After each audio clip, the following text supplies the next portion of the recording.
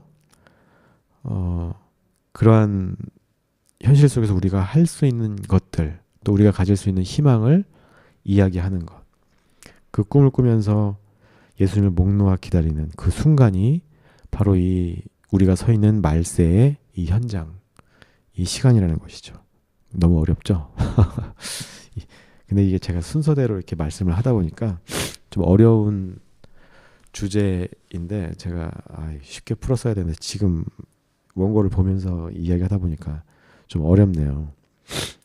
이거는 나중에 좀 더 깊이 있게 얘기해 볼 기회가 있으면 좀 쉽게 좀 나눠봤으면 좋겠어요. 이건 토론 같은 걸 해야 되는데. 아무튼 그래요. 예수님이 재림하셔서 우리를 구원해 주시고 천국으로 가는 그 길목에 바로 그 앞에 우리가 와 있다. 네, 이렇게 이해하시고 이미 우리는 말세를 살아가고 있다. 아까 말씀드렸던 것처럼 카이로스와 크로노스라는 시간의 개념이 두 가지가 있어요. 제가 아까 설명을 다 아시는 줄 알고 그냥 넘어가려고 했는데 한번 설명해 드리면 크로노스는 우리가 아는 그 시간의 개념이에요. 지금 벌써 34분이 됐네요. 2시 34분. 이 시간이 크로노스의 시간이에요. 저는 47년하고 반년 정도를 크로노스의 시간을 살았어요. 그런데 이 47년 반 6개월을 7개월을 하나님의 시간에서 보면 1초도 아닐 수가 있죠. 제가 문득문득 느끼는 어떤 은혜라는 게 있어요. 제가 뭐 어저께 페이스북에도 글을 올렸지만 제가 요새는 되게 금전적으로 힘든 상태였거든요. 너무 이제 매출도 안 오르고 은행에서 100만 원, 200만 원씩 빌려서 쓸 정도로 지금 몇 달 동안 좀 힘들었는데 그러면서도 그냥 웃으면서 희망을 갖고 살긴 했어요. 근데 가끔씩 멘탈이 털릴 때가 있죠. 당연히 카드값 내야 될 시기가 다가오면 가슴 두근거리고 근데 마침 또 누군가 이렇게 도와줘서 5천만 원짜리 사업에 입찰을 했는데 수주를 해서 내년에 먹고 사는 데는 큰 지장이 없을 것 같이 됐는데 그 순간에 제가 살아온 그 수십 년의 시간이 그 한순간으로 압축이 돼가지고 저한테 딱 보여지는 것처럼 느껴지더라고요. 그러면서 제가 딱 떠오른 단어가 은혜다. 그 은혜를 제가 느끼고 경험하는 그 짧은 몇 초였는지 몇 분이었는지 모르겠지만 너무 은혜가 큰 거예요. 그 시간을 어떻게 보면 크로노스의 시간의 개념으로 보면 뭐 5초, 뭐 10초, 1분일지 모르겠지만 저는 그 순간이 어떻게 보면 47년 같이 느껴진 거거든요. 이게 카이로스의 시간인 거예요. 하나님의 은혜가 임하는 그 순간, 어떻게 보면 그 짧은 순간, 크로노스의 짧은 순간이 우리의 인생을 변화시켜요. 그럼 우리 인생이 변화되면 50년이고 60년이고 100년이고 카이로스의 시간으로 그 짧은 은혜를 100년의 은혜로 바꾸게 된다는 것이죠. 그래서 카이로스의 이런 개념 여러분도 알고 계시면 좋을 것 같고요. 제가 지금 쓸데없는 소리를 해가지고 설교를 좀 중간에 잘라야 되겠어. 아무튼 그래요. 우리가 어쨌건 이런 종말의 시대에, 말세의 시대에 잘 버티면서 얼마나 무서워요. 해가 어두워지고 달이 핏빛으로 물드는, 이건 상징적이고 은유적인 표현이지만 세상이 전쟁과 기후위기, 정치적인 대립, 또 청년들의 상실감, 이런 것들을 다 보면 얼마나 그게 우리에게 엄중하고 무거워요. 그런 지옥 같은 현실 속에서도 우리는 환상을 보고 또 예언을 하고 꿈을 꾸면서 우리 그리스도인들이 생각하는 그 예수님의 재림의 때, 말세의 구원에 이르는 그 모든 과정을 우리가 천국을 그려내야 되는 거예요. 그냥 생각으로만 갖고 있는 것이 아니라 내가 이제 표현하고 만들어가는 것이죠. 먼저는 이제 자기 가정에서부터 시작해서 직장과 이 사회에 그러한 꿈과 예언과 환상이 퍼져나갈 수 있도록 일단은 우리가 할 수 있는 게 그거밖에 없는 것이죠. 예수님이 목전까지 이제 문 앞에까지 당도했지만 문을 열고 들어오시기 전까지는 우리는 그 일을 멈추지 말아야 한다는 거예요. 그래서 서로 존중하고 차별하지 않고 평등한 세상을 꿈꾸는 거예요. 그런 세상을 환상을 통해서 바라보는 거예요. 그리고 그런 세상을 만들어야 된다고 예언하는 것이죠. 사람들에게 뭐 일종의 캠페인을 하는 거예요. 우리가 실질적으로 실천하면서 이런 세상을 우리가 만들어야 됩니다. 정치인들을 압박하기도 하고. 이미 말세는 지금 여기에 도래해 있어요. 그러나 아직 완성되지 않았을 뿐인 거예요. 예수님이 오셔야 완성되는 거예요. 이미 온 그 말세, 그리고 아직 이루어지지 않은 예수님의 재림, 그 작은 틈 가운데 우리가 살아가고 있다는 겁니다. 이게 작은 틈이지만 카이로스에서 그런 개념으로 보면 작은 틈이고 곧 오시는 거지만 이 크로노스의 개념에서는 이게 하루가 될지 한 달이 될지 100년이 될지 아무도 모릅니다. 그러니 우리는 그 시간에 넋놓고 있는 것이 아니라 하나님 나라를 꿈꾸면서 하나님 나라를 만들어 가야 되는 거예요. 네. 그래서 말세, 종말, 예수님의 재림을 이렇게 표현해요. 그 신학에서는 이미, 그러나 아직, 이미 왔지만 아직 완성되지 않은, 예수님이 오셔야 완성되는 거니까. 네, 물론 저도 예수님이 어떻게 오실지 상상을 할 수가 없지만 뭐 오신다고 했으니까 언젠간 오시겠죠. 제가 살아생전에 볼 수 있을지 없을지 모르겠지만 우리는 그때를 준비하면서 하는 거예요. 그게 그리스도인이고 기독교인인 것이죠. 그 말세를 부정하고 예수님의 재림을 부정한다. 그러면 이제 그런 분들은 교회 다니는 의미가 없는 거예요. 그냥 교회 재미로 오는 것밖에 안 되는 것이죠. 네, 아무튼 우리는 이미 와 있는 이 시간을 사는 존재들이에요. 제가 여러 번 반복적으로 말씀드립니다. 그러니까 예수님이 곧 오시는 거죠. 그러나 아직 오지 않았을 뿐이고. 그럼 우리는 무엇을 해야 되느냐? 20일의 말씀처럼 주의 이름을 부르는 겁니다. 주의 이름을 불러야 우리가 구원에 이른다고 하죠. 이것은 예수를 믿고 예수가 품었던 꿈과 환상을 공유하면서 예수님이 오실 때까지 그 예수님이 꿈꾼 세상을 우리를 통해 그 천국이에요. 천국을 우리를 통해 이뤄가는 걸 의미하는 거예요. 예수님의 이름을 예수님 믿습니다. 이렇게만 얘기해서 되는 게 아니라는 거죠. 예수님을 믿는다고 했으면 그 예수님이 꿈꿨던 그 꿈을 같이 꾼다는 얘기예요. 여러분들이 정치인 뭐 이재명을 좋아하는 사람도 있고 윤석열을 좋아하는 사람도 있잖아요. 좋아한다는 건 뭐예요? 그 사람이 하는 일을 지지한다는 거예요. 동참하겠다는 거예요. 네, 우리나라의 윤석열 대통령을 사랑하고 지지하는 그의 모든 정책이 옳다라고 생각하는 사람이 아직도 한 30%는 되는 것 같아요. 네.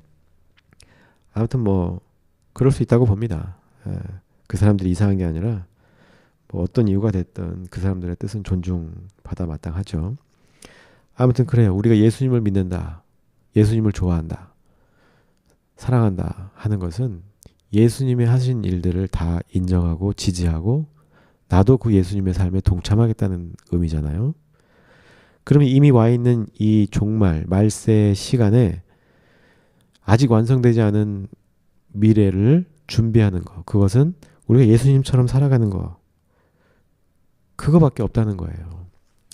이미 와 있는 아직 오지 않은 이 작은 틈 바구니 속에서 우리가 할 수 있는 유일한 일이 바로 그거라는 것이죠. 또 다른 예수가 되어 예수의 정신을 살아내는 것.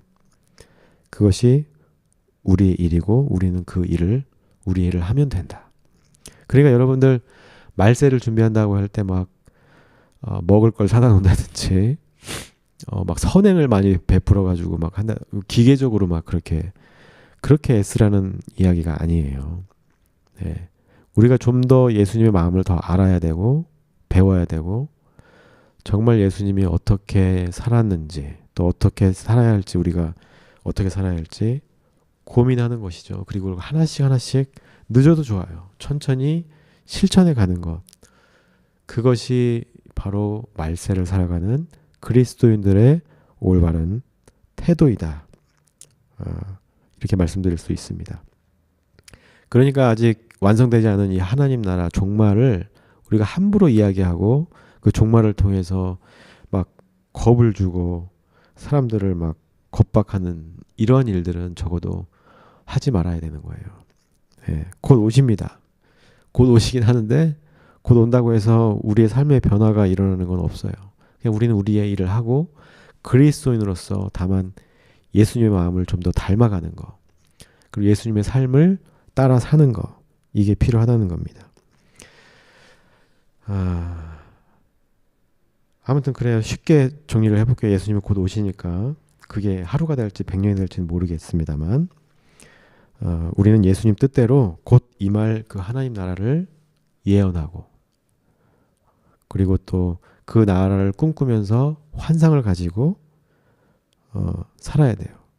그래서 그렇게 꿈을 꾸고 환상을 보게 되면 우리는 정직하게 살 수밖에 없죠. 정직해야 되고 서로 사랑해야 되고 또 베풀고 나누면서 살면 되는 겁니다.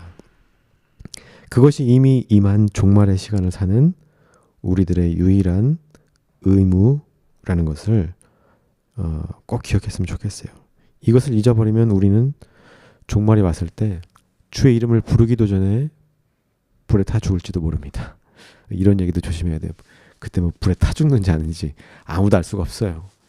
그냥 땅으로 꺼져서 죽을지 불에 타 죽을지 그건 모르는 일이지만 그냥 한번 이야기해 본 겁니다. 불에 타 죽을지도 모른다.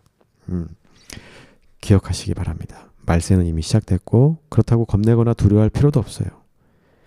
우리는 우리의 일을 하면 되는 것이고 예수님이 곧 오시긴 하는데 언제인지는 모르고 그러니까 우리는 열심히 살던 대로 살면서 깨우치는 것만큼 실천하고 살면 되는 겁니다.